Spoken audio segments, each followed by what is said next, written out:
ड्रामे की शुरुआत में हम फैंग को देखते हैं जो कि कुछ गुंडों से फाइट कर रहा होता है। तभी वहाँ से सोई गुजर रही होती है और इन्हें लड़ता हुआ देख करके काफी ज्यादा डर जाती है और फौरन से पुलिस को कॉल करती है, जहाँ मौके पर पुलिस आकर के फैंग से फाइट कर रहे गुंडों को पकड़ करके अपने साथ ले जाती है और फैंग से वो पूछते हैं कि क्या तुम ठीक हो। तभी वहाँ पर सोई आती तो पुलिस उससे पूछती कि छोटी बच्ची, तुम्हें पुलिस को कॉल करके बुलाया था ना। ये सुन करके फैंग सोई को बहुत गौर से देखने लगता है क्योंकि सोई बहुत ही ज्यादा क्यूट थी। जिसके बाद पुलिस उन दोनों को अपने साथ पूछताछ के लिए लेकर के चली जाती है। अब पुलिस स्टेशन से निकलते वक्त फैंग सोई से कहता है कि तुम्हारा नाम कितना अजीब है, आखिर ये नाम तुम्हारा किसने रखा है। जिस पर सोई उससे कहती कि मुझसे दूर रहिए, आप बहुत ही ज्यादा डरावने लगते हैं, जैसे लग रहा है कि मेरे पीछे कोई भूत चल रहा हो। जिस पर फैंग उससे कहता है कि एक तो तुम देर रात तक ग्रेव पर घूम रही थी, ऊपर से मेरा इतना सुंदर फेस तुम्हें डरावना लग रहा है। तो सोई कहती कि मैं अपनी माँ के ग्रेव पर गई थी, मुझे उनके पास में किसी से भी डर नहीं लगता है। ये सुनकर के फैंग उससे कहता है कि देखो लिटिल गर्ल, इतनी रात में अब से बाहर कभी भी मत निकलना क्योंकि इस दुनिया में बहुत ही ज्यादा बुरे लोग रहते हैं। तो सोई कहती कि ठीक है। इतना कह करके वो वहाँ से चली जाती है। पर जैसे ही वो घर पहुँचती है तो वो देखती है कि लीचेन यानी कि उसके मंगेतर की मदर का किसी ने काम तमाम कर दिया था।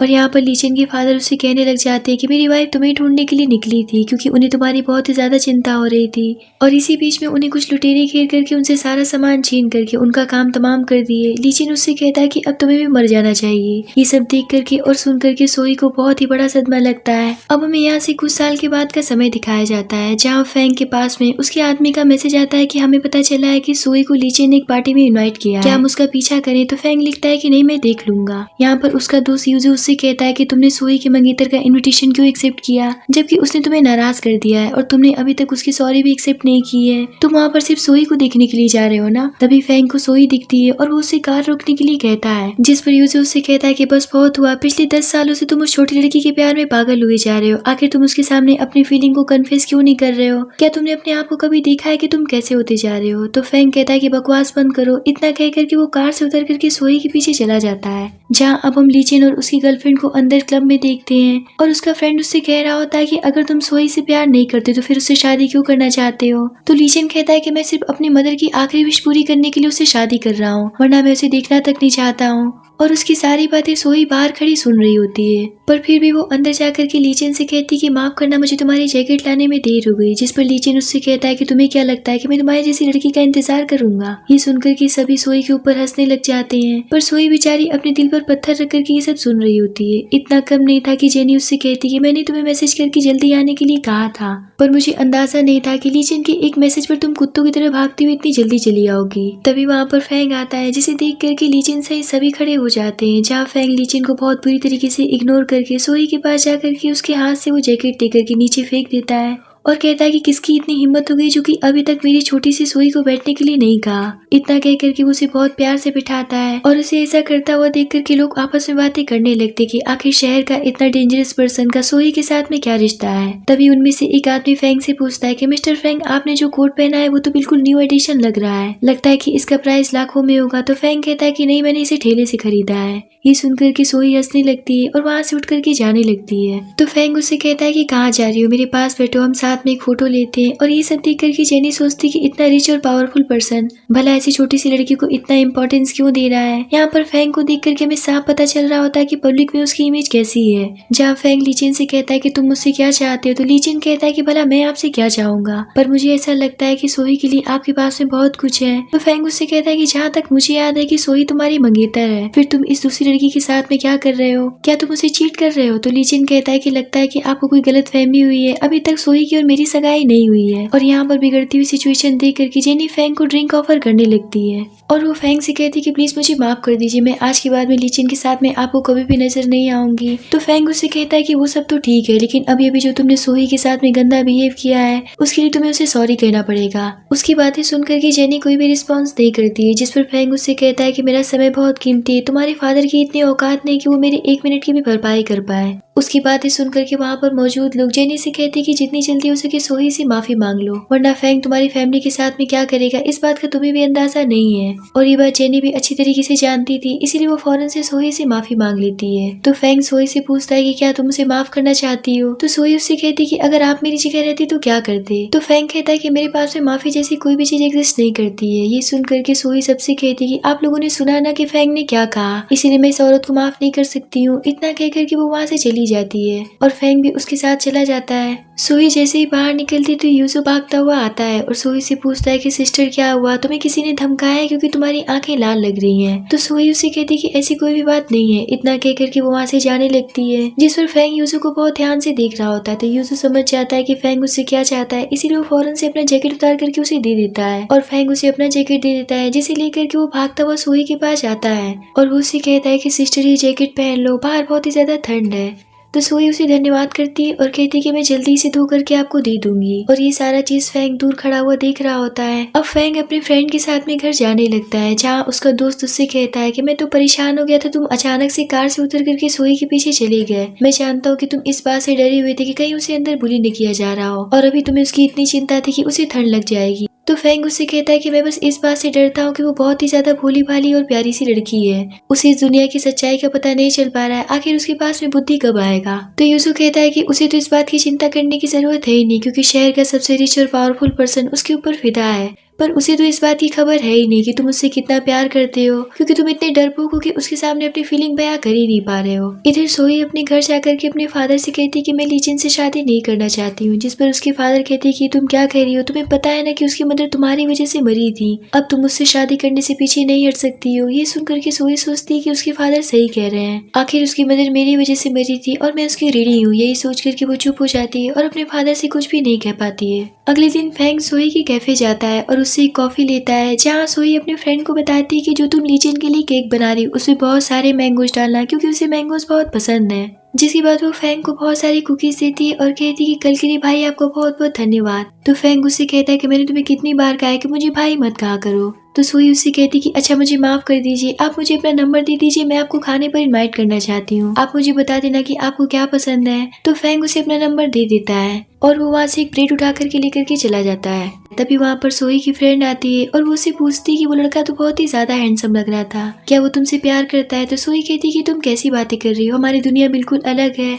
और यहाँ पर भी पता चलता है कि सोही फेंग को बहुत ही ज्यादा खतरनाक आदमी समझती थी और वो सोचती थी कि वो सिटी का माफिया है। अब सोही लीचन के बर्थडे पार्टी पर उसका केक लेकर के चली जाती है, जहाँ लीचन अपनी गर्लफ्रेंड के साथ में होता है। तो सोही की दोस्त सीसी उसे कहती है कि किस चुड़ैल के साथ में घूम रहा है, जबकि तुम इसकी मंगेतर हो। तो सोही उसे कहती कि उसे जो भी कुछ करना है करने दो, मैं बस खुद को उसका दोषी मानती हूँ। जिस पर उसकी दोस्त सोही का हाथ पकड़ करके लीचन से कहती है क्या तुम अपने फियांसे के साथ में केक नहीं काटोगे। तो लीचन कहता है कि कौन इसके साथ में केक काटना चाहता है, आज सिर्फ मेरा केक जेनी काटेगी। इस बात पर सीसी भड़क जाती है और कहती कि जलील आदमी आखिर तुम कब सुधरोगे, पर सोही उसे चुप करा देती है। तभी जेनी उस केक को उठा करके कहने लग जाती है कि इसमें इतने सारे मैंगोस क्यों हैं, जबकि तुम ये बात जानते हो कि मुझे मैंगोस पसंद नहीं है। तो लीचन कहता है कि अगर तुम्हें पसंद नहीं है तो तुम इसे मत खाओ, इस केक को सोही ने बनाया तो अब ये केक यही खाएगी। जिस पर सीसी कहती है कहीं तुम पागल तो नहीं हो गए हो, तुम ये बात अच्छी तरीके से जानते हो कि सीसी को मैंगो से एलर्जी है। तो लीचन कहता है कि अगर ये केक खा लेती है तो मैं इससे वादा करता हूँ कि मैं इससे शादी करूंगा। ये सुनकर के सोही उसे खाने के लिए आगे बढ़ती तो सीसी उससे कहती कि प्लीज इसे मत खाओ, इससे तुम्हारी जान चली जाएगी। इधर फेंग भी इसी बैंक्वेट के पास से गुजर रहा होता है, तभी वो कुछ लड़कियों को बात करते हुए सुनता है कि लीचन ये बात अच्छी तरीके से जानता है कि सोही को मैंगो से एलर्जी है, फिर भी वो उसे खाने के लिए मजबूर कर रहा है। ये सब सुन करके फेंग लड़कियों को रोक करके इस बारे में पूछता है, जहाँ वो लड़कियां फेंग को सारी बातें बता देती हैं। ये सब जान करके तो फेंग के गुस्से का कोई भी ठिकाना नहीं रहता है। इधर सोही रो रो करके उस केक को खाए जा रही होती है और वो लीचन से कहती कि मैंने तुम्हें बहुत लाइक किया था, पर अब से मैं तुम्हारी शक्ल भी नहीं देखना चाहती हूँ। तो लीचन कहता है कि ये तो और भी अच्छी बात है, जा करके अपने फादर से इस बारे में बात कर लो। तभी सोही को उस मैंगो से एलर्जी शुरू हो जाती है और वो वहाँ से बाहर चली जाती है। तो लीचन अपने गार्ड से कहता है कि अब खड़ी खड़ी मुंह क्या देख रहे हो, जल्दी से उसे हॉस्पिटल लेकर के जाओ। जिस पर सीसी कहती कि इस बात के लिए सोही तुम्हें कभी भी माफ नहीं करेगी। तो लीचन उससे कहता है कि उसने मेरी माँ को मार डाला, अगर उसने मेरी सॉरी पाने के लिए एक टुकड़ा केक का खा ही लिया तो वो मर नहीं जाएगी। इधर सोही अपनी बुरी कंडीशन के साथ में बाहर निकलती तो फेंग उसे देख करके दौड़ करके पकड़ता है और पागलों की तरह भागता उसे हॉस्पिटल लेकर के जाता है। सुबह सोही की जब आंख खुलती तो सामने अपने फेंग को देख करके उसे याद आता है कि फेंग ने उसे हॉस्पिटल में एडमिट करवाया था। तभी फेंग की भी आंख खुलती है और वो उससे पूछता है कि जब तुम्हें पता था कि मैंगो खाने से तुम्हें प्रॉब्लम हो जाएगी तो तुमने उसे क्यों खाया। जिस पर सोही उसे अच्छे से जवाब नहीं देती तो फेंग उससे कहता है कि मैं तुमसे कुछ पूछ रहा हूँ। तो सोही उसे इशारे से बताती है कि मैं बात नहीं कर पा रही हूँ। जिस पर फेंग उससे कहता है कि तुम तो बहुत ही ज्यादा बदमाश लड़की हो। तो सोई उसे लिख करके थैंक यू कहती है। तो फैंग कहता है कि ठीक है तुम आराम करो, मैं थोड़ी देर में आता हूँ। इतना कह करके वो बाहर जा करके अपने असिस्टेंट को कॉल करके कहता है कि जू फैमिली यानी कि लीचेन के फादर के साथ में हमारी कंपनी के सारे कॉन्ट्रैक्ट खत्म कर दो। जब ये बात उसके फादर को पता चलती तो वो पूरी तरीके से बौखला जाते हैं और कहने लग जाते कि अब हमें इस प्रॉब्लम से शैन फैमिली यानी कि सोई के फादर ही बचा सकते हैं, पर उन्होंने मुझे कॉल करके बताया कि सोई तुमसे शादी नहीं करना चाहती। तो लीचेन कहता है कि वो तो बस उसका बचपना है। तभी लीचेन के फादर के पास में सोई के फादर की कॉल आती है और वो लीचेन का कारनामा कल रात वाला उन्हें बता देते हैं और उनसे कहते कि मुझे लीचेन से ये उम्मीद नहीं थी कि वो सोई की जान खतरे में डाल देगा। ये सुनकर के लीचेन कहता है कि आप चिंता मत करिए, सोई इसी लायक है। इस बात पर उसके फादर उसे एक थप्पड़ मारते हुए कहते हैं कि तुम्हें क्या लगता है कि तुम्हारी माँ उसकी वजह से मरी है? तुम्हारी माँ सिर्फ तुम्हारी वजह से मरी है। जहाँ उसके फादर उसे बताते कि तुम्हारी माँ तुम्हें ढूंढने के लिए घर से बाहर निकली थी क्योंकि तुम एंट्रेंस एग्जाम में फेल हो गए थे, और दूसरी तरफ सोई अपने फादर से झगड़ करके घर से बाहर गई थी और इसी बात का फायदा उठा करके मैंने उसके सर पर तुम्हारी माँ की मौत का टिकरा फोड़ दिया था।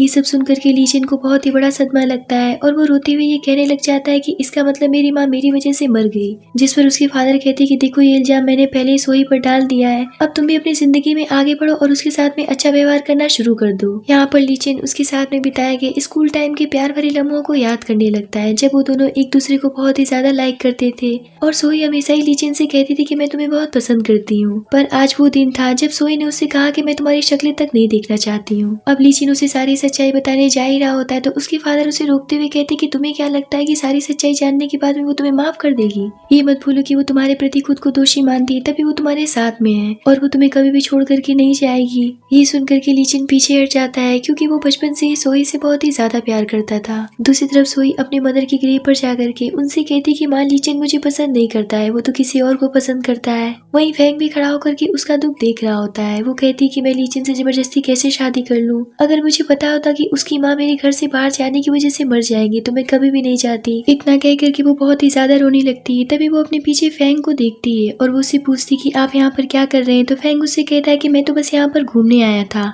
जिस पर सोई उससे कहती कि पर यहाँ पर तो कोई भी घूमने की जगह नहीं है। तो फैंग उससे कहता है कि तुमने बताया था ना कि जब भी तुम दुखी होती तुम अपनी माँ के पास आती हो, पर वो तुम्हें ऐसे रोता हुआ देख करके कितनी ज्यादा दुखी होती होंगी। इस बात पर सोई सोचने लग जाती कि एक मेरी माँ के अलावा फैंग एक ऐसा इंसान है जो कि मेरी तकलीफों को समझ सकता है। इसीलिए वो फैंग से कहती कि क्या मैं आपके सामने जी भर के रो सकती हूँ? ये सुनकर के फैंग उसे बहुत प्यार से कहता है कि जो भी कोई तुम्हें दुख पहुंचा रहा है मैं उन सब का हिसाब करूंगा, पर तुम कभी भी मत रोना। अगले दिन जेनी के कहने पर एक कपल कैफे पर झूठा इल्जाम लगाते हुए कहने लग जाता है कि तुम्हारे यहाँ की पेस्ट्रीज खाने के बाद में मेरी वाइफ की तबीयत खराब हो गई। तभी वहाँ पर सोई आती है तो वहाँ की वर्कर सोई को सारी बात बताती है, जिस पर सोई उससे कहती कि पहले मैं आपकी वाइफ को हॉस्पिटल ले जाना चाहती हूँ। जिस पर वो आदमी कहता है कि पहले तुम अपनी गलती एक्सेप्ट करो। तो सोई उससे कहती कि हमारे कैफे में फ्रेश सामान से कुछ बनाया जाता है, मैं आपको बस यही सलाह देना चाहती हूँ कि आप अपनी वाइफ को पहले अस्पताल लेकर के जाइए और इनका चेकअप करवाइए, जरूर इन्हें कोई दूसरी समस्या होगी। लेकिन वो आदमी उसकी बात मानने के लिए तैयार नहीं होता है, उल्टा उसके ऊपर भड़क जाता है। तभी वहाँ पर फैंग आता है और उससे कहता है कि मैं इस कैफे का ऑनर हूँ, मुझसे बात करो। फैंग को देख करके तो जेनी बहुत बुरी तरीके से डर जाती है और धीरे से वहाँ से भाग खड़ी होती है। अब वो आदमी जब पीछे पलट करके देखता है तो जेनी वहाँ से गायब होती है, जिसकी वजह से वो आदमी बहुत बुरी तरीके से फंस जाता है। जहाँ फैंग उससे कहता है कि आज मैं तुम्हें इस केक के बारे में पूरी क्लेरिफिकेशन दूंगा, मैं तुम्हें इस हद तक घसीटूंगा जितना कि तुमने कभी सोचा भी नहीं होगा। ये सुनकर के वो आदमी डर जाता है और कहता है कि मैं तो बस अपनी वाइफ को अस्पताल लेकर के जा ही रहा था। तब तक वहाँ पर पुलिस आ जाती है और उन दोनों को पकड़ करके ले जाती है। उनके जाने के बाद में सोई फैंग को थैंक्स करती है, जहाँ फैंग उसे बताता है कि ये सब जेनी का ही किया धरा था,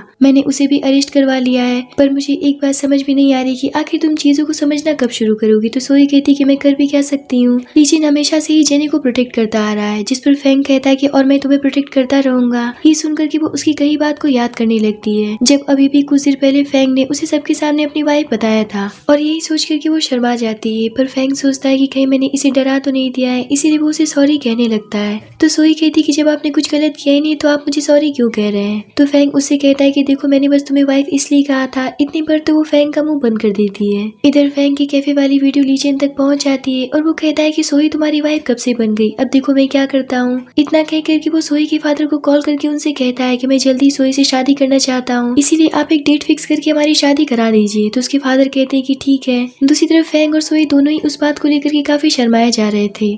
तभी सोई के फादर उसे मैसेज करके कहते कि लीचेन घर आया इसलिए जल्दी से तुम घर आ जाओ। अपने फादर का मैसेज देख करके वो फैंग से सारी बातें बता करके वहाँ से चली जाती है। तभी वहाँ पर यूसो आता है और फैंग से कहता है कि सोई के घर जाने के नाम पर तुम्हारा मुंह उजड़े खेत जैसा क्यों लग रहा है? तो फैंग कहता है क्योंकि लीचेन उसके घर आया है।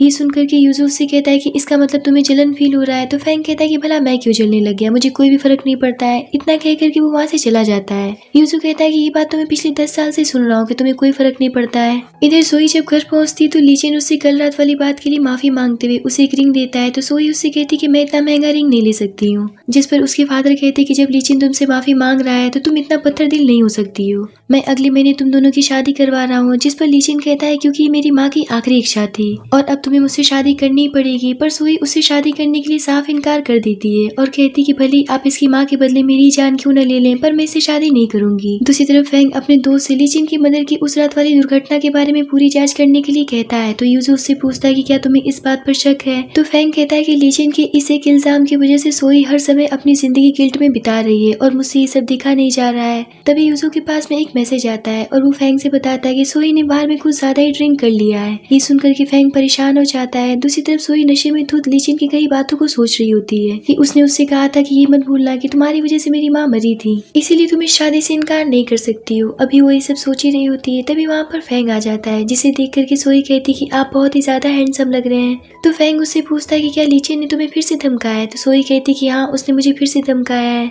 जिस पर फैंग उससे कहता है कि पर ये क्या तरीका है, तुमने इतनी ड्रिंक क्यों कर ली है। तो सोई उससे कहती कि अच्छा ठीक है, प्लीज मुझे माफ कर दो ना बेबी। फैंग कहता है कि क्या मैं तुम्हारा बेबी हूँ। इतने पर तो यूजू उन दोनों की वीडियो बनाने के लिए तैयार हो जाता है, जहाँ सोई फैंग से कहती कि प्लीज मुझे एक किस करो ना। इतना कह करके वो खुद ही फैंग को किस कर बैठती है, जिसके बाद में फैंग उसे घर लेकर के जाता है और उसे बेड पर सुलाता है। तो सोई उसका हाथ पकड़ करके उससे कहती कि प्लीज मेरे पास से मत जाओ, आज मेरे पास ही सो जाओ। तो फैंग कहता है कि ये गलत बात है, मैं तुम्हारे साथ में नहीं सो सकता हूँ। तभी फैंग को उसके स्कूल टाइम की बात याद आती है, जब सोई ने उसे बिना पहचाने उसे रोक करके उसकी आंखों की स्केचेस बनाने के लिए कहा था। तब फैंग ने उससे पूछा था कि तुमने मुझे क्यों चूज किया। तो सोई ने उससे कहा था क्योंकि आपकी आंखें बहुत ही ज्यादा प्यारी हैं। तभी फैंग के पास में यूजू उसकी किस वाली वीडियो भेज देता है, जिसे देख करके वो सोई के लिए सोचता है कि जल्दी मैं तुम्हारे गुनहगारों को तुम्हारे सामने माफी मांगने पर मजबूर कर दूंगा, तुम परेशान मत होना। अगली सुबह सोई अपना मुंह छुपाए हुए बैठी होती है, जहाँ सीसी उसके सामने उसके मजे लेते हुए कह रही थी कि क्या तुमने नशे की हालत में फैंग के साथ में छेड़छाड़ की। मेरा मतलब तो ये था कि तुमने तो उसे किस ही कर डाला।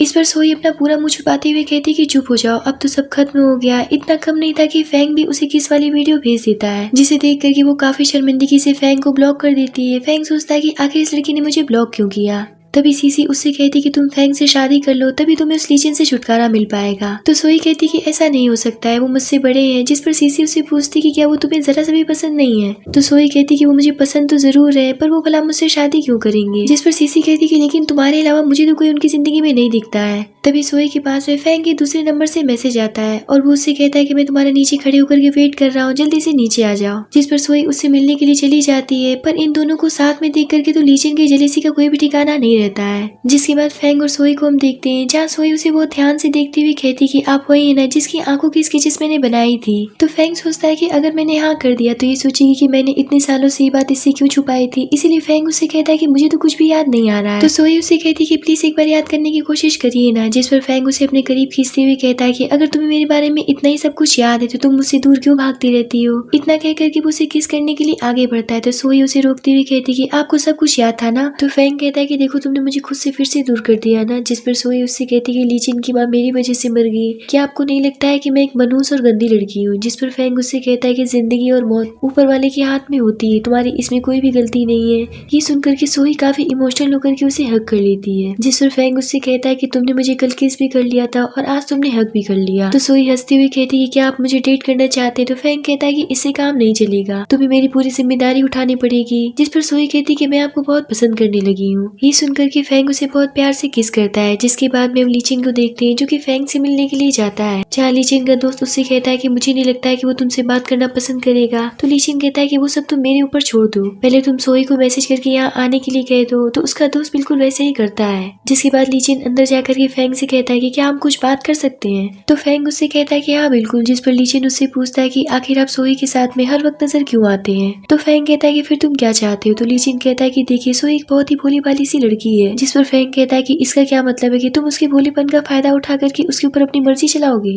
वैसे तुम नाटक बहुत ही ज्यादा अच्छा कर लेते हो, अब सच बताओ कि आखिर बात क्या है। तब तक वहाँ पर सोई आ जाती है, जिसे देख करके फैंग शॉक्ड हो जाता है। तो लीचिन कहता है कि चलो इस गेम की हार जीत के साथ में हम इस बात का फैसला करेंगे कि सोई किसकी होगी। ये सुनकर के फैंग गुस्से से उस गेम को वहीं पर छोड़ देता है। तो लीचिन कहता है कि लगता है कि तुमने अपनी हार एक्सेप्ट कर ली है। तो फैंग कहता है कि मेरा मूड नहीं है इस गेम को खेलने का और हार या जीत मेरे हाथ में है। इतना कह करके वो वहाँ से चला जाता है। तो उसका दोस्त भी उसके पीछे जाता है और उससे पूछता है कि तुमने ऐसा क्यों किया। तो फैंग उससे कहता है कि लीची ने जो इल्जाम सोई के सर पर रखा है वो उसके लिए सबसे बड़ी अड़चन है, जिससे वो बाहर नहीं निकल पा रही है। इसीलिए मैं उसकी जिंदगी में और परेशानी पैदा नहीं करना चाहता हूँ। तभी वहाँ पर सोही भी भागती हुई आती है और वो फैंग को पीछे से पकड़ करके उससे कहती है प्लीज मुझे यहाँ से कहीं दूर ले चलिए। तभी पीछे से लीची ना करके कहता है कि क्या तुम भूल गई कि आज मेरी माँ की वर्षी है, तो हमें घर चलना चाहिए। ये सुनकर के वो फैंग को छोड़ देती। तो फैंग उसका हाथ पकड़ करके लीचिन से कहता है कि क्या तुमने सोही से एक बार भी ये जानने की जहमत उठाई कि मैं उसका कौन हूँ। जिस पर सोही लीचिन से कहती कि मैं फैंग से बहुत प्यार करने लगी हूँ। तो लीचिन उससे कहता है कि देखो हम फैंग की स्टेटस की नहीं है, ये बात तुम आखिर कब समझोगी। तभी तो इसने गेम छोड़ दिया। तो फैंग कहता है कि तुम ये सब बकवास करके आखिर सोही की जिंदगी जबरदस्ती बर्बाद क्यों करना चाहते हो। जिस पर सोही उससे पूछती है कि आप सच में मुझे नहीं चाहते हैं। तो फैंग उसे समझाता है कि तुम कोई सामान नहीं हो जिसे हार जीत या फिर किसी गेम के जरिए जीता जा सके। मैं तुमसे वादा करता हूँ कि मैं तुम्हें यहाँ से कहीं दूर ले जाऊंगा। इतना कह करके वो उसे ले जाने लगता है। तो सोही उसे रोक करके कहती कि मैं पहले माजू की वर्षी पर जाना चाहती हूँ, इसके लिए आप कुछ गलत मत समझ लेना। जिस पर फैंग सबके सामने उसे किस कर लेता है। ये देख करके तो लीचिन की जेलेसी का कोई भी ठिकाना नहीं रहता है और वो सोचता है कि आज के बाद से मैं तुम्हें अपने पास से कहीं भी जाने नहीं दूंगा। जिसके बाद में सोई उसके साथ घर चली जाती है। पर घर जाने के बाद वो कंटिन्यू फैंग से चैट की जा रही थी, जिसे देख करके लीचिन को बहुत ही ज्यादा बुरा फील हो रहा होता है और वो सोई के साथ में बिताए गए पुराने पल को याद करने लगता है कि वो दोनों कितने खुश रहा करते थे। पर आज सोई उससे बहुत दूर हो गई है और वो सोई से कहता है कि प्लीज फैंग को छोड़ दो, वो एक अमीर आदमी है जो कि तुम्हें पालतू जानवर की तरह समझता है। ये सुनकर के सोई गुस्से से उससे कहती है फैंग के बारे में तुम्हें बुरा भला कहने का कोई भी अधिकार नहीं है। तभी वहाँ पर सोई के फादर आते हैं और लीचिन से कहते हैं कि तुम इसकी बातों का बुरा मत मानना, मेरे लाड प्यार ने इसे बिगाड़ दिया है। मैंने तुम्हारे फादर से बात कर ली है, तुम लोग आज दोनों जाकर के मैरिज ब्यूरो से अपनी शादी की सर्टिफिकेट ले आओ। ये सुनकर के सोई गुस्सा हो जाती है और कहती कि मैंने आपसे कितनी बार कहा है कि मैं लीचिन से शादी नहीं करूंगी और अब मैं आपको बताना चाहती हूँ कि मैं फैंग के बच्चे के साथ में प्रेग्नेंट हूँ। ये सुनकर के उसके फादर फायर हो जाते हैं और उसे एक थप्पड़ मारते हुए कहती कि ये शब्द अपने आप में कितना शर्मनाक है। क्या मैंने तुम्हें इस दिन के लिए पैदा किया था कि तुम मेरे मुंह पर कालिक पोत सको। जिस पर सोई कहती कि आपको क्या लगता है कि आप बहुत ही शरीफ और अच्छे इंसान हैं। मेरी माँ के मरते आपने अपने मिस्ट्रेस से शादी कर ली और आपका एक नाजायज बेटा भी है और आप चाहती कि मैं आपकी इज्जत के लिए अपनी जिंदगी दांव पर लगा दूं। मेरा ये पूरा अधिकार है कि मैं अपनी शादी अपनी मर्जी से करूं। और रही बात लीचिन की माँ की, तो इस बात का इल्जाम मेरे सर पर पिछले 10 सालों से, जिसे सुनकर के मैं पक चुकी हूँ। इससे अच्छा लीचिन मुझे अपने हाथ से जान से मारी डाले। ये सुनकर के उसके फादर उसे दूसरा चाटा लगाने वाले होते हैं, पर लीचिन बीच में आ जाता है और इसी चक्कर में वो जख्मी हो जाता है और वो सोई से कहता है कि प्लीज मुझे माफ कर देना। इतना कहकर कि वो बेहोश हो जाता है, जिसके बाद में सभी उसे हॉस्पिटल लेकर के जाते हैं। इस कांड के बाद में सोई बहुत ही ज्यादा सदमे में होती है और वो बहुत ही ज्यादा रोने लगती है। जहाँ लीचिन के फादर उससे कहते हैं कि तुमने 10 साल पहले मेरी वाइफ को मार डाला, अब तुम मेरी बेटी को भी मारना चाहती हो। अगर उसे कुछ हो गया तो मैं तुम्हें कभी भी माफ नहीं कर पाऊंगा। ये सुनकर के सोई फूट फूट कर रोने लगती है। जिसके बाद में वो बाहर निकलती है तो फैंग उसे गले से लगा करके उससे पूछता है कि क्या हुआ। तो सोई कहती है कि पहले लीचिन की माँ मेरी वजह से मर गई, अब लीचिन की जिंदगी भी मेरी वजह से दांव पर लगी हुई है। अगर उसे कुछ हो गया तो मैं इस जिंदगी को यहीं पर खत्म कर दूंगी। तो फैंग उसे समझाता है कि देखो लीचिन की माँ को लुटेरे ने मारा था और लीचिन तुम्हारे सामने खुद से आ गया था, तुमने उसे जानबूझ करके हर्ट नहीं किया है, इसलिए तुम्हें अपने आप को दोषी नहीं समझना चाहिए। तो सोई उससे कहती कि मुझसे दूर रहिए, मैं आपके लायक नहीं हूँ और मुझे अकेला छोड़ दीजिए। इतना कहकर के वो वहाँ से चली जाती है। जिसके बाद में वो लीचिन के सामने जाकर के बैठ जाती है। तो लीचिन उससे कहता है कि मैं तुम्हें इस बात के लिए ब्लेम नहीं कर रहा हूँ। तो सोई कहती कि तुम्हें इस बात के लिए मुझे ब्लेम करना भी नहीं चाहिए, क्योंकि तुम खुद से मेरे सामने आए थे, मैंने तुम्हें जानबूझ करके हर्ट नहीं किया था। तो लीचिन कहता है कि मैं तो तुम्हें थप्पड़ से बचाने के लिए तुम्हारे सामने आया था। तो सोई उससे कहती कि वो मेरे फादर है, अगर उन्होंने मुझे एक थप्पड़ मारी दिया होता तो क्या हो जाता। वैसे भी मैंने फैंग के साथ में ब्रेकअप कर लिया है, पर इसका मतलब ये नहीं कि मैं तुमसे शादी करूंगी। जिस पर लीचिन उससे कहता है कि देखो तुम्हारी माँ तुम्हारे लिए 40% शेयर छोड़ करके गई है, जो कि तुम्हारे 22 साल कंप्लीट होने के बाद में तुम्हें मिल जाएगा। तो सोई उससे कहती है कि इस बारे में मुझे कुछ भी पता नहीं है और ना ही मेरे फादर ने मुझे एक भी पैसे दिए हैं। तो लीचिन उससे कहता है कि तुम्हारे फादर का नाजायज बेटा बड़ा हो चुका है, तो तुम्हें क्या लगता है कि वो तुम्हें पैसे देंगे। तो सोई उससे कहती कि मैं तुम्हारे कहने का मतलब समझी नहीं। तो लीचिन उससे कहता है कि देखो तुम्हारे फादर बहुत ही ज्यादा लालची है, अगर तुम किसी और से भी शादी कर लेती हो तभी वो तुम्हारे शेयर्स पर अपनी आंख गड़ाए बैठे रहेंगे। सिर्फ एक ही कीमत पे तुम्हें वो शेयर्स मिल सकते हैं जब तुम मुझसे शादी करोगी, और मैं तुम्हारे शेयर्स तुम्हें दिलाने में मदद करूंगा। चलो हम पुरानी बातों को भूल करके एक नए भविष्य की तरफ चलते हैं और हम शादी कर लेते हैं। इधर फैंग सोई को कंटिन्यू कॉल किए जा रहा होता है पर सोई उसकी कॉल का जवाब नहीं देती, जिसकी वजह से वो काफी ज्यादा परेशान हो जाता है। तभी वहाँ पर यूजो भागता हुआ आता है और वो फैंग से कहता है कि हमें लीचिन की माँ का सच्चाई पता चल गया है, और वो यहाँ पर फैंग से सारी सच्चाई बता देता है। ये सुनते ही फैंग वहाँ से फौरन से निकल जाता है और सीधा लीचिन के पास चला जाता है। तो लीचिन उससे कहता है कि क्या बात है, आप मुझसे मिलने चले आए। जिस पर फैंग उससे कहता है कि मुझे तो लगा था कि तुम मर गए, लेकिन अफसोस की बात तो ये है कि तुम जिंदा हो। जिस पर लीचिन उससे कहता है कि देखो सोई बहुत ही ज्यादा इनोसेंट है, इसलिए वो तुम्हारे पास गलती से चली गई है। तो फैंग कहता है कि हाँ मेरी भाई बहुत ही ज्यादा इनोसेंट है, वो इतनी इनोसेंट है कि दूसरे उसके ऊपर अपने अपराधों को आसानी से थोप सके। ये सुनकर के लीचिन कहता है कि बेहतर यही होगी आप हमारी जिंदगी से दूर रहिए। इस बात पर फैंग उसे एक थप्पड़ मारते हुए कहता है कि तुमने उसे झूठे इल्जाम के जरिए इतना मजबूर कर दिया खुद के साथ में शादी करने के लिए कि वो बहुत ही ज्यादा परेशान है। जबकि ये बात मैं भी जानता हूँ कि उस रात तुम अपने माता पिता से बहस करके घर से बाहर भाग गए थे क्योंकि तुम एग्जाम में फेल हो गए थे और तुम्हारी माँ तुम्हें ढूंढने के लिए निकली थी, ना कि सोई को। पर तुमने ये इल्जाम सोई के ऊपर थोप दिया। ये सुनकर के लीचिन रोने लगता है। तो फैंग उससे कहता है कि पिछले 10 सालों से तुम इस बात के लिए उसे प्रताड़ित करते आ रहे हो, अब तो उसे अपनी जिंदगी जी लेने दो। इतना कहकर के वो जैसे ही बाहर निकलता है तो सोई दरवाजे पर ही खड़ी होती है, जो कि इनकी सारी बातें सुन लेती है और ये सब जान करके उसको बहुत ही बड़ा धक्का लगता है, जिसकी वजह से उसकी तबीयत बहुत ही ज्यादा खराब हो जाती है। पर फैंग उसकी अच्छे से देख रेख कर रहा होता है। तभी उसके पास में गार्ड की कॉल आती है और वो उसे बताता है कि लीचिन इतनी ठंड में अपने घुटनों पर बैठ करके सोई से मिलने की जिद कर रहा है। तो फैंग कहता है कि उसे जो करना है करने दो। तभी सोई की आंख खुलती है तो फैंग उसे सहारा दे करके उठाता है, जहाँ गार्ड फिर से उसे कॉल करके बताता है कि लीचिन यहाँ से जाने का नाम नहीं ले रहा है, जबकि बाहर बहुत ही ज्यादा ठंड है। ये सुनकर के सोई कहती कि मैं उससे मिलना चाहती हूँ। तो फैंग उससे कहता है कि उसने जो किया है वो माफी के लायक नहीं है। तो सोई कहती कि मैं जानती हूँ, पर कुछ चीजों का अंत होना बहुत जरूरी है, तभी मैं अपने न्यू लाइफ में आगे बढ़ सकती हूँ। जिस पर फैंग उसे लीचिन के पास ले जाता है, जहाँ लीचिन सोई से माफी मांगने लगता है। तो सोई उससे कहती कि तुम्हें अपनी मदर की ग्रेव पर जाकर के घुटने टेक करके उनसे माफी मांगनी चाहिए। उन्हें गए हुए इतने साल गुजर गए हैं, लेकिन तुम वहाँ पर कभी भी नहीं जाते हो, पर तुमने मुझसे नफरत बड़ी शिद्दत के साथ में निभाई है। यहाँ पर लीचिन उससे माफी के लिए गिड़गिड़ाने लगता है, पर सोई उसे बिना माफ किए वहाँ से चली जाती है और लीचिन वहीं पर रोता रह जाता है। अगले दिन सीसी सोई को कॉल करके कहती कि तुमने जो भी किया अच्छा किया, पर क्या सच में तुम फैंग के साथ ही अब रहना चाहती? तो सोई कहती कि हाँ। तो सीसी उससे कहती कि क्या तुम जानती हो कि उसका असिस्टेंट उसे सेव करने के चक्कर में खुद मर गया था, जिसके सदमे में फैंग काफी टाइम तक घर से बाहर नहीं निकला था। बाद में उस असिस्टेंट की सिस्टर को फैंग के पास भेज दिया गया, जिसकी पूरी जिम्मेदारी उसने उठाई। पता नहीं उन दोनों का क्या रिलेशन है। तभी वहाँ पर एक लड़की आती है जिसका नाम यान है और वही फैंग के असिस्टेंट की सिस्टर थी, पर वो दोनों एक दूसरे से अनजान थी। जहाँ यान उसकी कैफे की कुकीज की बुराई करके कहने लगती है क्या तुम लोग सस्ते और घटिया सामान ही रखते हो क्या? जिस पर वर्कर कहती कि एक तो तुम 10 युआन खर्च करके यहाँ पर खा रही हो, ऊपर से तुम्हें 5 स्टार होटल वाली ट्रीटमेंट चाहिए, ऐसा तो होना पॉसिबल नहीं है।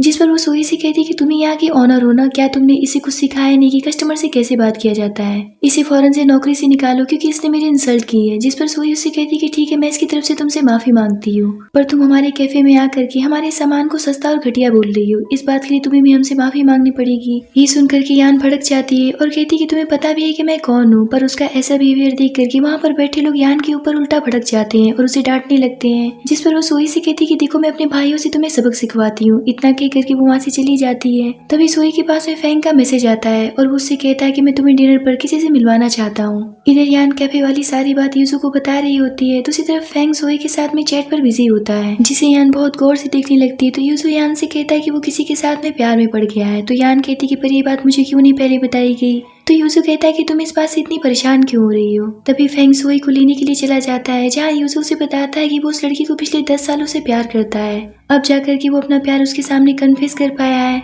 मैं उसके लिए बहुत ही ज्यादा खुश हूँ। ये सब सुनकर के यान सोचती कि मैंने ये मौका खो दिया, अब तो फैंग मेरे हाथों से निकल गया। तभी फैंग सोई को अंदर लेकर के आता है, जहाँ वो दोनों एक दूसरे को देख करके शॉक्ड हो जाती है और यहाँ पर ये बात खुल जाती है कि यान अभी भी जिसकी शिकायत कर रही थी वो सोई थी। ये सब सुनकर के फैंग यान से पूछता है कि ये सब क्या चल रहा है। तो यान कहती कि आप गलत समझ रहे हैं। जहाँ फैंग उससे कहता है कि तुम्हारी भाभी है। तो यान कहती कि मैंने तो बस कैफे में जाकर के एक सलाह दी थी, जब उन्होंने मेरी बात नहीं मानी तो मैं भड़क गई। तो सोई कहती कि तुमने कहा था कि मेरे कैफे में सस्ते और घटिया सामान मिलते हैं, ये कोई सलाह नहीं होती। ये सुनकर के फैंग गुस्सा हो जाता है और कहता है कि मैंने तुम्हारे भाई की वजह से तुम्हें देश भेजा था ताकि तुम अच्छी शिक्षा पा सको, और मैंने तुम्हें हमेशा ही अपनी छोटी बहन की तरह माना है, पर मुझे ये उम्मीद नहीं थी कि तुम बाहर जाके ऐसी हरकतें करने लगोगी। ये सुनकर के सोई सोचती कि अच्छा तो फेंग इसे अपनी बहन मानता है। जहाँ वो यान से सोई से सॉरी कहने के लिए कहता है, जिस पर यान फौरन से सोई को सॉरी कह देती है। सोई को लगता है कि शायद उसकी वजह से उन दोनों के बीच नाराजगी न पैदा हो जाए, इसीलिए वो वहाँ से उठ करके चली जाती है। तो फेंग भी उसके पीछे जाने लगता है। तो यान उसे रोक करके कहती कि आपने मेरे भाई से मेरा ख्याल रखने का वादा किया था, तो क्या आप उस औरत की वजह से मुझे छोड़ देंगे? जिस पर फेंग गुस्से से उससे कहता है कि देखो तुम्हारे भाई ने मेरी जिंदगी बचाई थी, ना कि तुमने, इसीलिए मैं उसका ऋणी हूँ। मुझे तो तुम पहले दिन से ही अजीब लग रही थी। इतना कह करके वो वहाँ से चला जाता है। जहाँ यूजो यान से कहता है कि मुझे लगता है कि तुम फेंग को पसंद करती हो, पर ये चाहत तुम्हें अपने तक ही रखनी पड़ेगी, क्योंकि वो पिछले 10 सालों से सोई की रक्षा करता आ रहा है और वो उससे बहुत प्यार करता है, जिसे खत्म नहीं किया जा सकता है। इधर फेंग भी सोई के पीछे भागता हुआ जाता है और वो उससे पूछता है कि क्या तुम मुझसे नाराज हो? तो सोई कहती कि भला मैं आपसे नाराज क्यों होने लगी, पर मुझे यहाँ से जाने दीजिए। तो फेंग उससे कहता है कि मुझे सच में नहीं पता था कि तुम दोनों के बीच में क्या चल रहा है, मैं तो बस तुम्हारा उससे इंट्रोडक्शन करवाना चाहता था। तभी सोई के पास में लीचिन की कॉल आती है, जहाँ वो उससे कहता है कि मैं बहुत ही ज्यादा परेशान हूँ, प्लीज मुझसे एक बार आकर के मिल लो। ये सुनकर के तो फेंग को जेलसी होने लगती है। तो सोई उससे कहती है कि मैं आपसे नहीं मिल सकती हूँ, क्योंकि इस बात से मेरे बॉयफ्रेंड को बहुत ही ज्यादा दुख होगा। इतना कह करके वो उसका कॉल काट देती है और फेंग के साथ डिनर करने चली जाती है। लेकिन उसके इस जवाब से लीचिन बहुत ही ज्यादा हर्ट हो जाता है और फूट फूट कर रोने लगता है और बहुत ही ज्यादा ड्रिंक करने लगता है। तभी वहाँ पर सीसी आती है और उससे कहती है कि तुमने खुद से अपने हाथों से अपना रिश्ता तबाह कर लिया और अब तुम यहाँ पर मरना चाहते हो। देखो मुझे नहीं लगता है कि सोई तुम्हारे पास वापस लौट करके आएगी। ये सुनकर के लीचिन रो रो करके कहने लगता है कि मैं उसके बिना नहीं जी पाऊंगा। उसने मुझसे कहा था कि वो मेरे साथ हमेशा रहेगी। जिस पर सीसी उससे कहती कि अगर तुम मुझसे इतना ही प्यार करते थे तो उसके साथ में अच्छा व्यवहार क्यों नहीं किया और समय रहते अपनी गलती को क्यों नहीं सुधारा। जिस पर लीचिन उससे कहता है कि ये सब मेरे फादर की वजह से हुआ है। उन्होंने ही मुझसे कहा था कि अब बहुत देर हो चुकी है, अगर मैंने उसे सच्चाई बताई तो वो मुझे छोड़ करके चली जाएगी, मेरी तो पूरी लाइफ ही बर्बाद हो गई। इतना कह करके वो बहुत ही ज्यादा रोने लगता है और तभी उसकी तबीयत खराब हो जाती है। दूसरी तरफ यान सोई से मिलकर के उससे कहती कि मैं तुम्हें भाभी कहने के लिए तैयार नहीं हूँ, क्योंकि तुम किसी भी तरीके से फेंग के लायक नहीं हो। जिस पर सोई कहती कि तुम्हें जो सोचना है सोच सकती हो, इस बात से यहाँ पर किसी को भी कोई फर्क नहीं पड़ता है। जिस पर यान कहती कि तुमने उस रात जो पुलिस को बुला करके उन गुंडों को अरेस्ट करवाया था, उसी का एहसान चुकाने के लिए फेंग तुम्हारे साथ में है, वरना तुम भी ये बात जानती कि तुम उसके लायक नहीं हो, और वैसे भी तुम ये भी नहीं जानती कि फेंग कैसा इंसान है। ये सुनकर के सोई भड़क जाती है और कहती कि तुम इतने सालों से अपने भाई के साथ में रह रही हो, फिर भी तुम उसे नहीं समझ पाई कि वो कैसा इंसान है। तो यान कहती कि वो अपनी माँ के पेट से जरूर पैदा हुआ है, पर उसकी माँ ने उसे पाला पोसा तक नहीं है। इस बात पर सोई उसके मुंह पर चाय फेंक देती है और बात इतनी ज्यादा यहाँ पर बढ़ जाती है कि दोनों ही पुलिस के पास पहुंच जाती हैं। तभी वहाँ पर फेंग और यूजो आते हैं, जहाँ यान रोते हुए नाटक करने लगती। तो फेंग सोई से पूछता है कि क्या तुम ठीक हो? तो सीसी उसे उससे दूर करते हुए कहती कि आप अपनी बहन की चिंता करिए, मैं यहाँ पर इसके लिए हूँ क्योंकि मैं जानती हूँ कि आप बिगड़ैल बहन की साइड लेंगे। तो फेंग कहता है कि जो सही है मैं बस उसकी साइड लूंगा। इतना कह करके वो यान को घुटनों पर बिठा देता है और उससे कहता है कि मुझे नहीं पता था कि मैंने इन बीते सालों में ऐसा क्या कर दिया जो तुम्हारी सोच इतनी विपरीत हो जाएगी। तुम अपने आप को आखिर समझने क्या लगी हो, जो दूसरों की हमेशा इंसल्ट करती फिरती हो। आज से मैं तुम्हें तुम्हारी फैमिली के पास वापस भेज रहा हूँ, अब से तुम यहाँ पर रहने के लायक नहीं हो। इस बात पर यान उससे बहुत ही ज्यादा माफी मांगती है, पर फेंग उसकी एक बात नहीं सुनता है। ये सब होने के बाद में सोई वहाँ से जाने लगती है और फेंग से बात तक नहीं करती है। तो यूजो सीसी से उनका पैचअप करवाने के लिए कहता है। तो सीसी कहती कि यान ने सोई को फेंग की मिस्ट्रेस कहा है, भिखारी कहा है और ना जाने क्या क्या कहा है। तो यूजो कहता है कि पर इस बात की सजा तो उसे मिल गई है। तो सीसी कहती कि हमें दुकान से कुछ खरीदना है। इतना कह करके वो दोनों वहाँ से चली जाती है। जहाँ जब वो अपने कैफे जाती है तो उसके पास में लीचिन के असिस्टेंट की कॉल आती है और वो उसे बताता है कि लीचिन ने तुम्हारे चक्कर में इतना ज्यादा ड्रिंक कर लिया है कि उसकी कंडीशन खराब हो गई है, अब उसकी सर्जरी करना बहुत जरूरी है, पर वो करवाने के लिए तैयार नहीं है क्योंकि उसने कहा है कि अब वो और जिंदा नहीं रहना चाहता है। क्या आप यहाँ पर आकर के एक बार उससे मिलकर के उसे समझा सकती हैं? मेरी आपसे विनती है, प्लीज मना मत करिएगा। तो सोई कहती कि मेरी उससे बात करवाई। जब असिस्टेंट उसे फोन देता है तो सोई उससे कहती कि अगर तुम इलाज नहीं करवाना चाहते तो अस्पताल छोड़ दो, क्यों वहाँ पर रह करके मेडिकल का मिसयूज कर रहे हो। इस बात पर असिस्टेंट भड़क जाता है और कहता है कि आप कैसी बातें कर रही हैं। तो सोई कहती कि वो खुद अपनी इस हालत का जिम्मेदार है और वैसे भी अगर वो घर वापस नहीं लौटता है तो घर पर कोई भी माँ नहीं होगी जो कि उसे ढूंढने के लिए जाएगी, और ना ये इल्जाम थोपने के लिए मेरी जैसी कोई भी सोई होगी उसके पास में। इतना कह करके वो कॉल काट देती है। तो सीसी कहती कि मैंने उसे अस्पताल में एडमिट करवाया था, पर तुम जो भी कुछ कर रही हो बिल्कुल ठीक है। तभी उसके पास में यूसो की कॉल आती है और वो उसे बताता है कि जल्दी से आकर के देखो फेंग ने कितनी ड्रिंक कर ली है। ये सुनकर के सोई फौरन से वहाँ पर भागती हुई पहुंचती। तो फेंग नाटक करते हुए कहने लग जाता है कि देखो तुम अपने बाबू को छोड़ करके चली गई थी। तो सोई कहती कि अरे मैं आपको छोड़ करके कहीं भी नहीं जा रही हूँ। जहाँ यूसो से बताता है कि फेंग तुम्हें पिछले 10 सालों से चाहता है, पर ये इतना कायर है कि इसने तुमसे ये बात कभी भी नहीं बताया, और उस दिन जब तुम्हें ठंड लग रही थी तो वो कोट भी इसी ने भिजवाया था। जब भी तुम किसी प्रॉब्लम में होती थी तो ये छटपटाने लगता था, यहाँ तक कि तुम्हारे चक्कर में अपनी बड़ी बहन के पास हांगकांग जाकर के रहने तक से मना कर दिया, और 10 सालों से यहाँ पर अकेले ही रह रहा है सिर्फ तुम्हारे लिए। सोई सोचती कि मेरे पास्ट में हमेशा ही मेरे साथ था, पर मैंने कभी भी इस बात को नोटिस नहीं किया। यहाँ पर वो यूजू को इतना कुछ बताने के लिए धन्यवाद कह करके फैंग को अपने साथ लेकर के चली जाती है। यूजू सोचता है कि आज मेरा मन बहुत हल्का हो गया है अपने दोस्त की मदद करके। सोई जब उसे घर लेकर के जाती है तो फैंग उसे खुद ही उठा करके अंदर ले जाता है। तो सोई उससे पूछती है कि आप होश में थे? तो फैंग कहता है कि नशे की इतनी औकात नहीं जो मेरे ऊपर सवार हो जाए। तो सोई उससे पूछती कि आप मुझे इतने सालों से चाहते थे, पर आपने मुझसे ये बात क्यों नहीं बताई? तो फैंग उससे कहता है कि मुझे तो यही लगता था कि तुम ली चेन को पसंद करती। तो सोई कहती कि ऐसी बात नहीं है। जहाँ फैंग उससे कहता है कि पर तुम उसके साथ में बहुत ही ज्यादा अच्छी दिखती थी, जिस पर सोई उसका मुंह बंद कर देती है और कहती कि मैं बस आपको चाहती हूँ। ये सुनकर के फैंग उसे किस करता है और यहाँ पर वो दोनों एक दूसरे के साथ में नाइट एक्सपेंड करते हैं। सुबह सोई की जब आंख खुलती तो वो फैंग को शॉकिंग भरी निगाहों से देख रही होती है। तो फैंग कहता है कि देखो, मुझे इस बात के लिए ब्लेम मत करना, ये सब करने के लिए तुम्हें तो मुझे उकसाया था। ये सुनकर के सोई चिल्लाते हुए अपना मुंह छुपा लेती है। तो फैंग कहता है कि मुंह छुपाने से काम नहीं चलेगा, अब तुम्हें मुझसे शादी करनी पड़ेगी। तभी उसके पास में उसके फादर का मैसेज आता है कि अगर तुमने लीचिन से शादी नहीं की तो अपने माँ के द्वारा छोड़े गए शेयर्स के बारे में भूल जाना। इधर सोई के और लीचिन के फादर मिल करके सोई के शेयर हड़पने के लिए प्लान बना रहे होते हैं और उनकी सारी बातें लीचिन सुन रहा होता है। और यहाँ पर उन दोनों के फादर की सबसे बड़ी सच्चाई निकल करके सामने आती है, जिसके बारे में किसी ने सपने में भी नहीं सोचा होगा। इसलिए वो फैंग के पास जाकर के कहता है कि मैं अब बस सोई को खुश देखना चाहता हूँ, पर मेरी माँ और उसकी माँ के जाने के बाद में उनकी विरासत गलत आदमियों के हाथ में लग गई है जो कि उसका मिसयूज कर रहे हैं। तो फैंग कहता है कि तुम मुझसे क्या मदद चाहते हो? तो वो उससे कहता है कि बस सोई को मुझसे शादी करनी पड़ेगी। इस बात पर फैंग उसे एक थप्पड़ जड़ देता है। इधर सोई अपने फादर से कहती कि आप इतने बेशर्म होती जा रहे हैं कि पहले भी आपने अपने नाजायज बेटे और अपने मिस्ट्रेस के ऊपर मेरी माँ के सारे पैसे खर्च कर दिए और अब आप मेरे शेयर को भी हड़पना चाहते हैं। और यहाँ पर वो लीचन के फादर से कहती कि आप तो धरती के सबसे नीच पर्सन है, जो कि एक छोटी सी बच्ची के ऊपर इतनी बड़ी बात का झूठा इल्जाम लगा करके उसके 10 साल बर्बाद कर दिए। यहाँ पर लीचन उसे इतने गुस्से में देख करके अपने साथ पकड़ करके अपने रूम में ले जाता है और उससे कहता है कि मैं जानता हूँ कि तुम मुझसे शादी नहीं करना चाहती हो, तो मैं तुम्हें इस बात के लिए कभी भी मजबूर नहीं करूंगा। तो सोई कहती कि फिर तुम क्या करना चाहते हो? तो लीचिन कहता है कि तुम मुझसे शादी करके अपने शेयर्स वापस ले सकती हो। इस बात पर रूबी उसे एक थप्पड़ लगा देती है। तो लीचिन कहता है कि देखो, तुम्हारी माँ को तुम्हारे फादर ने ही मारा था, क्या तुम इस बात का बदला नहीं लेना चाहती हो? ये सुनकर के वो शॉक्ड हो जाती है। तो लीचिन उससे बताता है कि वही वो इंसान है जिन्होंने तुम्हारी मदर का ऑक्सीजन ट्यूब हटाया था। और यहाँ पर हमें पता चलता है कि जब उसकी मदर हॉस्पिटल में एडमिट थी तो उसके फादर उनसे कहते कि अब तुम मुझे बेटा नहीं दे सकती हो, इसलिए तुम मेरी लाइफ में वेस्ट के समान हो। इतना कहकर के वो उनका काम तमाम कर दिए थे, पर उन्हें ऐसा करता हुआ लीचिन की मदर ने देख लिया था। तब से लेकर के लीचिन की मदर उसके फादर से सोई के फादर को जेल भिजवाने के लिए झगड़ती आ रही थी, पर उसके फादर इस शादी के जरिए अपना फैमिली बिजनेस मजबूत करना चाहते थे। इसीलिए वो लीचिन की माँ को पुलिस के पास नहीं जाने देते हैं और वो अपने हायर के गुंडों से उनका काम तमाम करवा देते हैं। लीचिन कहता है कि हम दोनों के फादर ही हमारे दुश्मन हैं, जो कि हमारी माओ को हमसे छीन लिए। ये सब सुन करके तो सोई के पांव तले से जमीन निकल जाते हैं, जिस पर लीचिन उससे कहता है कि अगर तुम अपनी माँ के लिए इंसाफ चाहती हो और उनकी मेहनत को जाया नहीं जाने देना चाहती हो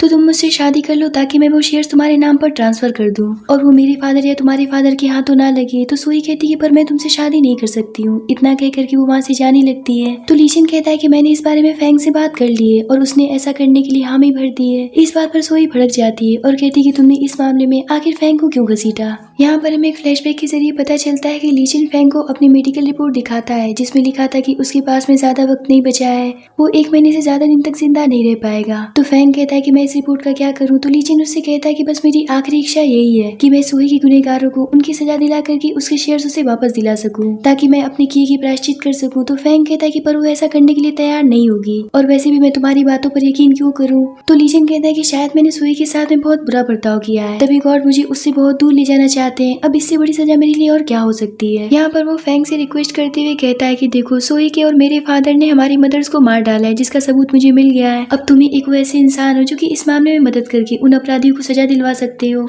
तो फैंग कहता है कि ठीक है, मैं अपनी वाइफ के लिए तुम्हारी मदद करने के लिए तैयार हूँ। अब प्लान के मुताबिक शादी का दिन आ जाता है, जहाँ दोनों के फादर अपने फैमिली बिजनेस को देखते हुए वो शेयर्स उन्हें दे देते हैं और बहुत ही ज्यादा खुश होते हैं। तभी तभी वहाँ पर फेंग पुलिस के साथ आता है, जिसे देख करके सभी शॉक्ड हो जाते हैं। जहाँ सोई के फादर कहते हैं कि तुम्हारी इतनी हिम्मत जो तुम यहाँ तक चले आए। तो फेंग कहता है कि क्या कहा आपने, अगर मैं यहाँ पर नहीं आता तो सोई के साथ में शादी कौन करता। इतना कहकर कि वो सोई और लीचेन की शादी का पोस्टर वहाँ से हटा देता है, जिसके नीचे फेंग और सोई की वेडिंग का पोस्टर होता है। ये देख करके वहाँ पर सभी के बीच में खलबली मच जाती है। फेंग कहता है कि आज यहाँ पर मेरी और सोई की शादी होने वाली है। ये सब देख करके लीचेन को तकलीफ तो जरूर हो रही होती है, पर फिर भी वो अपनी शादी का नकली सर्टिफिकेट निकाल करके फाड़ करके फेंक देता है। तो उसके फादर कहते कि ये तुमने क्या किया। तो लीचेन कहता है कि नकली चीजों को जितनी जल्दी हो सके उसे फेंक देना चाहिए। तभी सोई अपने फादर से कहती कि आप ही ने मेरी माँ को मारा था ना। ये सुन करके तो वो डर जाते हैं और कहती कि तुम क्या बकवास कर रही हो। तभी फेंग उन दोनों के फादर के खिलाफ सारे सबूत निकाल करके सबको दिखा देता है, जिसे देख करके सभी शॉक्ड हो जाते हैं। जहाँ उन दोनों के फादर को पुलिस पकड़ करके ले जाती है। उनके जाने के बाद में लीचेन सोई के शेयर्स उसे वापस करके वहाँ से चला जाता है। तो सोई उसे बहुत गौर से देखने लगती है। तो फेंग उससे पूछता है कि क्या हुआ, जिस पर सोई कहती कि मुझे ऐसा क्यों लग रहा है जैसे वो मुझसे कुछ छुपा रहा है। फेंग तो ये बात अच्छी तरीके से जानता था कि वो अपनी जिंदगी के आखिरी दिन गिन रहा है, इसीलिए वो उससे कहता है कि भला वो तुमसे क्या छुपाएगा। इधर वेडिंग हॉल के बाहर निकलती लीचेन की कंडीशन काफी खराब हो जाती है और वो सोचता है कि मेरी बीमारी के बारे में किसी को भी नहीं पता है। शायद अगर मैंने अपना ट्रीटमेंट करा लिया तो मैं जी पाता, पर मैं ऐसी जिंदगी का क्या करूंगा जिसमें सोई होगी ही नहीं, और अब मैं शायद सोई को कभी भी नहीं देख पाऊंगा। दूसरी तरफ फेंग और सोई की शादी की कस्में और वादे चल रहे होते हैं। तो लीचेन भी उस पल को याद कर रहा होता है जब उसने सोई को प्रपोज किया था और उससे वादा किया था कि वो पूरी लाइफ उसके साथ में रहेगा। और इसी के साथ में सोई की वेडिंग कंप्लीट होती है, जहाँ लीचेन भी सोई से माफी मांगते हुए इस दुनिया को छोड़कर के हमेशा के लिए चला जाता है। और यहीं पर इस ड्रामे की एंडिंग होती है।